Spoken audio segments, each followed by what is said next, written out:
Good morning.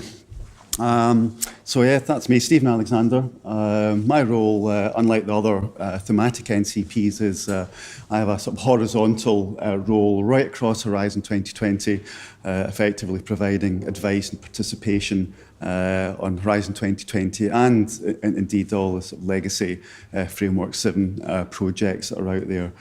So basically, if you've got any questions about participation, right from the start all the way through active projects, running projects, and any of the little problems that occasionally turn up, give me a shout, and we'll be sort of happy to help.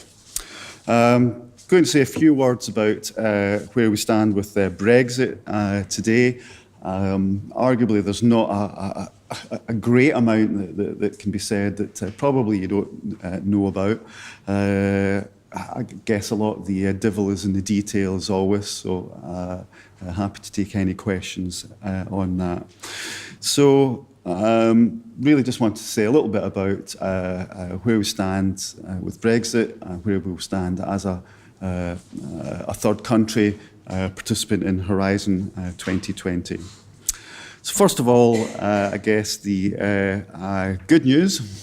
There is some good news in that, according to our withdrawal agreement, following withdrawal from the Union, the UK will continue to participate in the Union programmes financed by the multi-annual financial framework until their closure.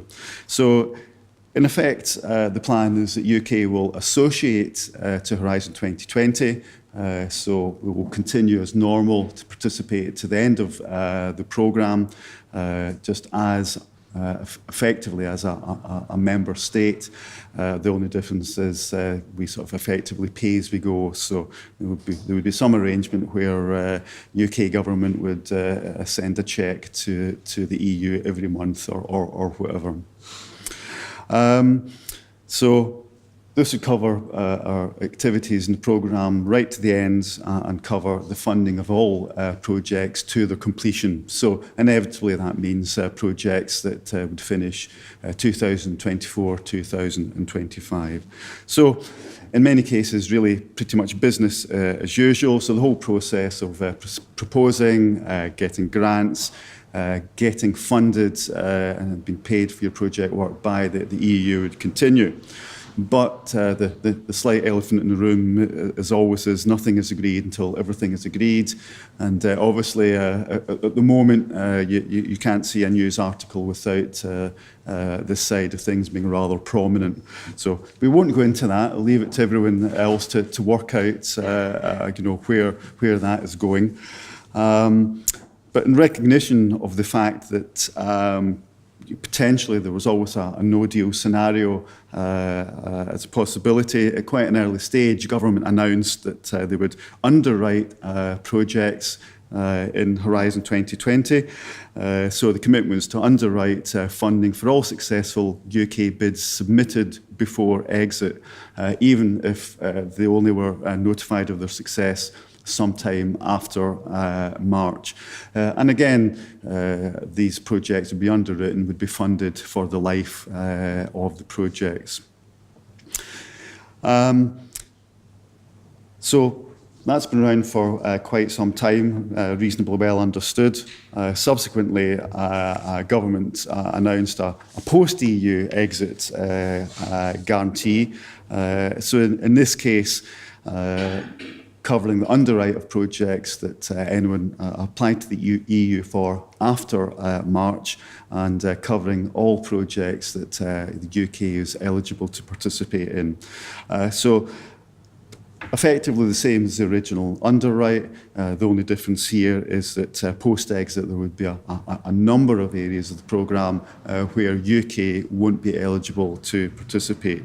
But in terms of the underwrite, effectively, we're looking at the same process and a guarantee to fund successful projects. So regardless of whether you apply to projects of now, before exit, or after exit, the underwrite is there from government to cover the funding of these projects. So One of the things that there's been quite a lot of concern about from quite an early stage of the Brexit process is about the fair evaluation of proposals that have been submitted to the EU. A lot of talk of bias in the evaluation community, but the EU were quite quick to come out with a level of reassurance there, and a briefing for evaluators in all calls to make it very clear that evaluators shouldn't evaluate proposals with UK participants any differently than before. So a reflection really of what was said in the second paragraph text and in the latest work programmes. They made it clear that until the UK leaves the EU, they're still part of the EU, and all the EU law and regulations and rights and obligations apply. So all our rights to participate and receive funding under Horizon 2020 still exist and are unchanged. I guess the part of this that concerned a lot of people was the sort of last sentence of this. Please be aware that eligibility criteria must be complied with for the entire duration of the grant, and a lot of people got sort of quite worked up over this. In practice, this is just a clear statement of fact reflecting the rules that participants must abide by the eligibility criteria throughout the project. And one of the sort of main sort of impact areas of this would be for things like sort of projects, for example, that already have the minimum number of participants in the projects. So that would be a very clear case where if the UK became a third country, some projects wouldn't any longer meet the eligibility criteria. Another thing that sort of cropped up was, again, quite early on, questions from proposers. Should coordinators and participants dedicate part of their proposal to addressing the potential risks to a project as a consequence of the referendum and Brexit? And the answer was quite clear from the Commission that, the result, was speculative, and again, there is no Brexit decision, and nothing is agreed until, effectively the end of March. So, quite apt for today. It's clear from the EU that you shouldn't include anything in the proposal that directly addresses any risk factors that you see in the project or delivery of the project. So that's sort of fairly important. The government has also issued a Q&A, which has been updated a number of times at the link here. And the idea here was very much to try and make people aware of the government's position, the implications of Brexit on Horizon 2020, the government's intentions, and to answer some specific questions, and try as far as possible to sort of disarm a lot of the sort of misinformation out there about what will happen and come the point of exit. I think the sort of key messages here, not surprisingly, from the government side being very, very positive about it, and very positive that the intention is that the withdrawal agreement will be taken through and finalised, and that certainly from the point of view of Horizon 2020, the intention is that we will associate to the programme, and as I said earlier, very much sort of business as usual.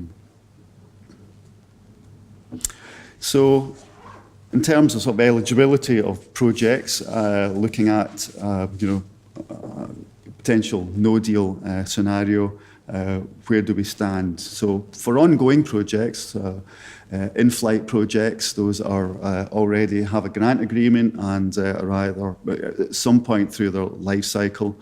These will be funded by the EU to the end of March, as per normal, and funding after that point will be taken up by the UK underwrite process.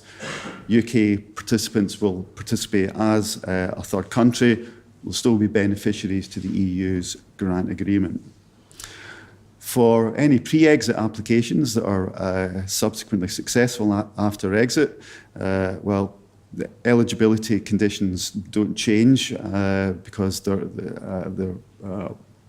at the point of application, the same rules apply. But after these, if these are successful, again, UK will participate as a third country, but with a wholly UK underwrite for the funding of the project from the very, very start. For any applications that are made after exit, well, pretty much sort of as above here, funding will be via the extended underwrite process from the very, very start. And again, UK would be participating as a third country and still part of the grant agreement, and that the UK underwrite would fund the projects to their completion. So inevitably there are some issues in there, specific issues worth pointing out briefly here. Some actions post-exit simply won't be available to EU because the eligibility criteria require participants to be from a member state or associated country. And notably here we're looking at ERC, parts of Marie Curie actions, and the SME instrument as well. Another thing that's sort of cropped up, and I get sort of frequent calls or emails from organisations involved in projects or looking at future projects who think they come across this jolly wheeze whereby they will use part of their organisation based in France or Spain or whatever, and simply have work done by the existing UK company as a linked third party. Unfortunately, that simply doesn't work because a linked third party, while they'd normally be eligible for funding, they must meet the basic eligibility criterion for funding, which means they must be from a member state or associated state. So that's an avenue to get around Brexit that simply doesn't work. Now, I've said down here, all of the above assumes that there are no accommodations agreed with the EU. That's certainly not any sort of official line. It's just sort of recognition that, I guess, while there'll be a level of chaos in there, the work that's going to be involved in sorting this out at an EU level is quite high as well.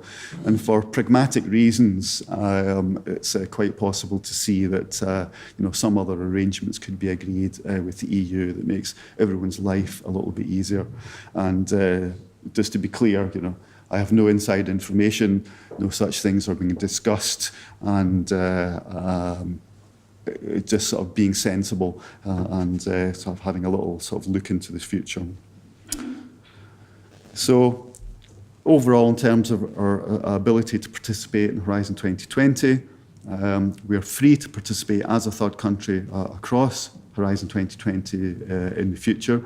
There are no issues there. You still come across some articles or some views that seem to point out that we won't be eligible anymore, and that's simply not true. The only thing that changes in effect largely is our ability to receive automatic funding in projects, unless the participation of the UK organisation is absolutely essential for the action to be carried out, or there's a specific provision made in the work programme or the call to fund third countries or any specific country like the UK. Very importantly, as a third country, UK participants can continue to coordinate projects and distribute EU funds. There's a lot of information out there, and a lot of people seem to be expressing doubt about this, and in some cases saying quite clearly that UK coordinators will have to give up their role. It's simply not true. As long as the UK organisation has a demonstrable ability and experience to do the job and carry out the work of the coordinator, they can do so. And as long as they have the financial viability to receive EU funds and distribute them to other participants in the project, then there are no issues with this whatsoever. And it already happens, and it's happened throughout previous framework programmes. So one of the big things that will happen in existing projects and in future projects is that while you continue to be part of the EU's grant agreement, they will introduce Article 9 to the grant agreement, implementation of action tasks by beneficiaries not receiving EU funding. And one of the big impacts of this is that a number of obligations under the grant agreement will no longer apply. So as you would imagine, most of these are based around some of the financial aspects. Because you're not receiving funding, then there isn't a requirement to do financial reporting, to keep financial records, to carry out audits, etc. So in some ways that makes life a little bit easier. And as we said previously, one of the other impacts quite clearly is a number of areas we wouldn't be eligible to apply for. The intention in this case, although it's not absolutely agreed yet, is that for the actions going forward where UK isn't eligible to apply, there will be UK replacement programmes to pick up these areas of work. Unfortunately, I can't say a great deal about that because, as I say, nothing's been agreed, and our government lords and masters like to keep things sort of quite quiet until somebody's made a decision.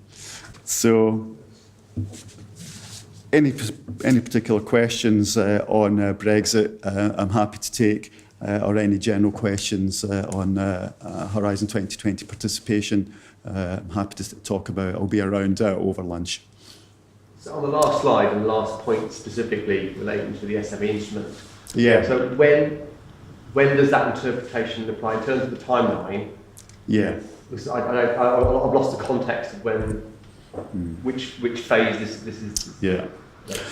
Well, from the point of exit, SME instrument is open to participants from member states and associated countries. So from the point of exit, UK participants won't be eligible to participate in these actions. So I suspect what would happen is if you went into the proposal submission system and you typed in your PIC number, the system would pick up the fact you're a UK and suggest that you weren't eligible to participate. So pragmatically, applications still can be put in before March? Yes. Now that's where it starts to get a little bit messy in that under the underwrite, and at the moment, you're still eligible to apply, and you can still submit applications, and depending on the timing, these may or may not be evaluated by the Commission, depending where they end up in the process. Because while you can submit them at the moment, and they are eligible, at some point in the process, they could be declared ineligible because the UK participant doesn't meet the basic eligibility criteria.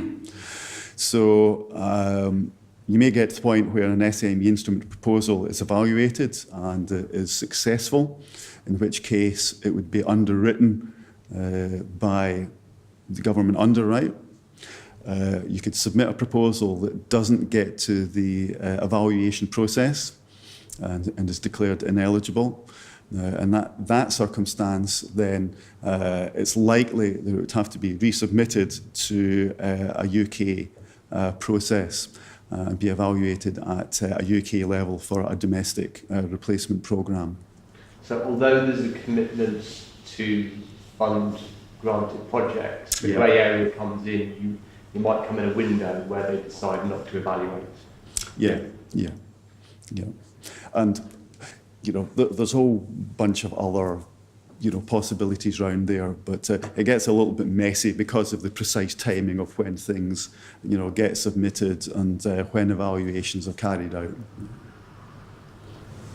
Is there a possibility of including a fourth country in the passing that need? Because we're quite three countries, a fourth country as in a European country, would that allow the application still to pass through as UK being outside?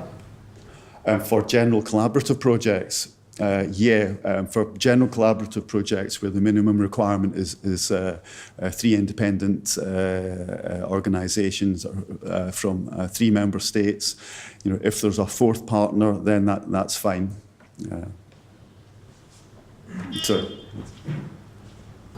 I'm a bit confused. I know that it's a transitional period, so some of my questions we won't be able to reply at this point. But there are 2, I think there's a disalignment between the first slide and the last slide you're showing. Because in the first slide, basically it's a good news. Yes. Good news, we are able to apply for funding till the end of the Horizon 2020. The last slide is probably something you prepared before. You say free to participate as a third country across Horizon 2020. Yeah. But this is, it's the disalignment. I mean, we don't know yet what's going to happen. So what we're sure is that till 29th March is all safe. After that date, still a range of uncertainties. Only to an extent, after March, regardless of what happens, UK will be a 3rd country, but will still be eligible to participate in the programme. That is as simple as that. The only thing that changes in those circumstances is we won't be funded by the EU automatically. And we won't be able to coordinate the project. Yes, you will be able to coordinate a project. You will be. Absolutely. And the last question is related to this. We're talking about Horizon 2020. I'm coordinating the project under the Connecting Europe facility. I read an article on the UK government website and another one on the funding agency in Brussels and the European Innovation Agency. My deadline of my project end at the end of February. Yeah. So what does it mean? It's all safe. I mean, there will be no problem at all in terms of receiving funding because the funding will be received, they said in Brussels, between 2 months and 6 months, the rest of the fundings. And it will be over that date, but that will be. Yeah, for any ongoing projects, where there's a grant agreement, no matter where they are, whether they've just started or whether they're some other point through their life cycle, they will be funded by the EU up until March. The projects will continue as long as they're eligible after March, and the funding for the UK participant will be taken over by the government underwrite. The funding for non-UK partners will continue to be paid by the EU, and where there's a UK coordinator, those sums will still be paid to the UK coordinator, and they will still be able to distribute those funds to their other EU partners. This way, you're basically implying that the last batch of funding we received, let's say in June or July, hopefully next year, it will be paid by the EU, the funding agency in Brussels will be paid by the UK government. Yeah. That would be a bit of to be honest with you, a big problem because there will be delays in payment and working capital between the. Well, you've got. It's not the right approach. It should finance the funding agency in Brussels and then have a kind of balance between the 2 agencies. Yeah, I mean, all of these things are sort of possible. That's why I was saying that other accommodations might be made, because even in the situation of a no deal, even if we don't sort of associate, for example, UK and Europe might decide that the simplest way to carry on is if the EU continues to pay the funds for projects and manage the administration of the funds, but the UK pays them to do so, and probably with a little administration fee along the way. So, that's a pragmatic approach that suits the UK. It saves quite a lot of work on the EU side as well. So, but that isn't something that can be discussed at this stage at a UK or even EU level. What will be specified? I mean, after the end of March, it will be finalized that. So for April, we will know actually what's going to happen. But you've got to remember, I mean, there is always this concern about sort of cash flow within sort of projects and potential delays. So we're very aware of that. But you've got to remember that there are always delays, even if things carry on as normal, because you put in your reports, you get time to put in the reports. The EU, if they agree it, get 90 days to pay that. So even if you have a financial report and statements that go in February or March, regardless of what happens, you wouldn't expect to see that money for some considerable time. And in some cases where there are questions asked about eligibility of costs, it can go on for potentially years in the worst of cases. So what we are saying is that against that sort of background, a UK underwrite process would be in place and would pick up the payments for the work that you have incurred within the project. So my expectation is that should be reasonably sort of smooth, and the government is very, very aware of the requirement to maintain cash flow for projects, especially for sort of small organisations. But we've also made it clear that for university community as well, a lot of the big universities have a huge portfolio of projects, and cash flow there is just as important. So they're very, very well aware of that problem. Somebody other question? Yeah. Okay, good. Okay. Oh. So one very quick question. So in this last case here, what you're saying is that the UK government will continue the funding for projects that have started or been agreed prior to exit. And then after exit, there can be third country participation, but there's no automatic eligibility for funding, so there has to be a case for that. Yes. So in that case, would the UK government take up some funding for a UK participant in this last case? For ERC? No, just in this. If there's no, if it's decided that the UK participant isn't eligible for funding, or is it granted funding? Yes. Yeah. Absolutely. Then the UK government would take up that funding post the exit. Yes. Okay. Yeah. I mean, if that happens, there will be an issue there in that the EU will have to sort of establish what they owe the project or what you need to return to the EU in terms of pre-financing. So it would have to be an interim, financial report. And the interim financial report would set the position of the project and what budget the UK partner still had remaining. And that would be picked up by the UK underwrite and effectively written into a contract with UKRI to pay them. Yeah. Okay. Well, I'll be around over lunch now a little while after. So any questions, feel free, give me a shout.